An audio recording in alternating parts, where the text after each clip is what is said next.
بسم اللہ الرحمن الرحیم۔ انتہائی اہم عنوان وہ یہ ہے کہ اللہ رب العالمین نے جس وقت انسان کی تخلیق کرنا چاہی تو فرشتوں کو اپنی منصوبہ بندی کا اظہار کیا۔ وہ کیا کیا باتیں کیں، سورہ بقرہ کی آیت نمبر 30 کے تناظر میں ہم ان کو سمجھنے کی کوشش کرتے ہیں۔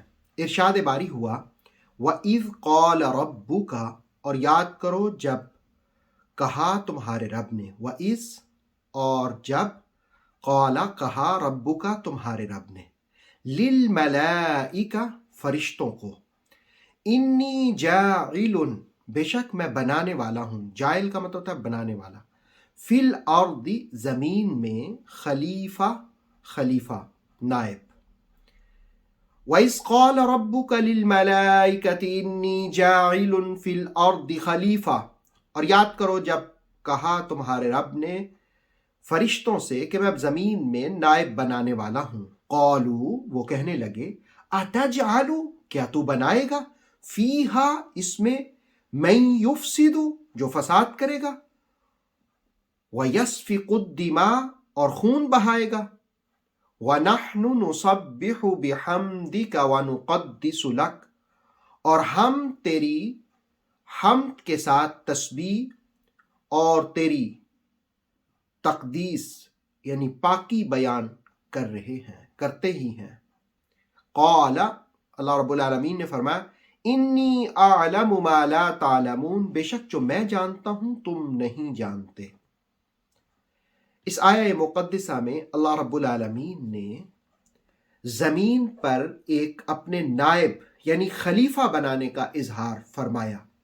خلیفہ کا لفظ جو ہے یہ خا لام فا سے ہے، اور اس کا معنی یہ ہوتا ہے کہ ایک چیز کے بعد دوسری چیز کا آنا، یعنی ایک چیز آگے ہوتی ہے ایک پیچھے، تو جو پیچھے والی چیز ہے اس کا آنا، اور اسی طرح تغیر اور تبدل، پت جھڑ کے موسم میں پتوں کا دوبارہ نکلنا، یا جانشین، اللہ رب العالمین نے قرآن مجید میں بھی کہا کہ رات کے بعد دن اس کی جانشین ہے، اس کے بعد اس کا خلیفہ ہے۔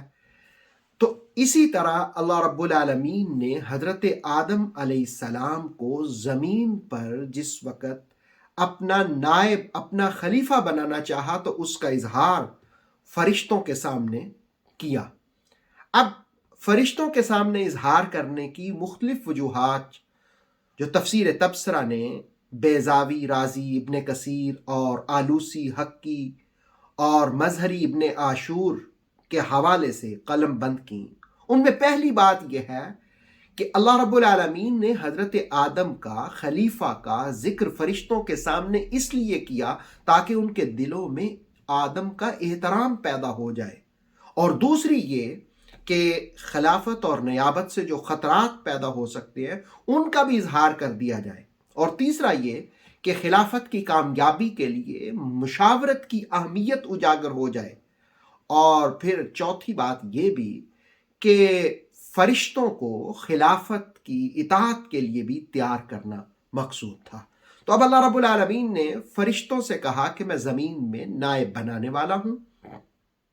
اب فرشتوں نے آگے سے کہا، کیا کہا؟ انہوں نے کہا کہ اَتَجْعَلُ فِيهَا مَن يُفْسِدُ فِيهَا وَيَسْفِكُ الدِّمَاءَ، کیا تو اس کو بنائے گا جو زمین میں فساد کریں گے اور خون ریزی کریں گے؟ دراصل اللہ رب العالمین نے خود اس بات کا اظہار فرما دیا تھا کہ بعض انسان ایسے بھی ہوں گے جو یہ کام بھی زمین میں کریں گے۔ تو فرشتوں نے وہ ایک بات پکڑ لی، اصل میں ان کے دل میں تو یہ تھا کہ آدم کو تو ہم سے بھی فضیلت دی جا رہی ہے۔ شب معراج امام جعفر صادق فرماتے ہیں جب رسول اللہ علیہ السلام کو اللہ رب العالمین نے بلایا تو فرشتوں کو عملاً جواب دیا کہ تم کہتے تھے یہ انسان فساد کرے گا، آؤ ان انسانوں میں جو عالی انسان ہے جس کے لیے میں نے پوری کائنات بنائی ہے وہ آج تشریف لا رہے ہیں، دیکھو ان کا خوبصورت چہرہ اور جمال پرور حسن اور امن کی خیرات تقسیم کرنے والے رسول رحمت صلی اللہ علیہ وسلم، کیا یہ دیکھو نا، ان کے لیے میں نے ساری کائنات بنائی ہے، یہ فساد کرنے والے نہیں ہیں، یہ تو محبتوں اور امن کی خیرات تقسیم کرنے والے ہیں۔ تو یہاں فرشتوں نے اپنی رائے کا اظہار کیا اور پھر کہا کہ ہم تو مولا تیری تسبیح بیان کرتے ہیں، تیری تقدیس بیان کرتے ہیں۔ اللہ رب العالمین نے کہا میں جانتا ہوں جو تم نہیں جانتے۔ یقیناً حکومتوں کی تاریخ میں قدیم ترین تاریخ خلافت کی تاریخ ہے۔ تو اللہ رب العالمین نے اس آیت میں حضرت آدم کے خلیفۃ الارض ہونے کا تذکرہ فرمایا۔ اس آیت سے یہی بات سیکھی جا سکتی ہے کہ انسان کو تخلیق انسان کے مقصد کو سمجھنا چاہیے، اور وہ ہے امن و آشتی۔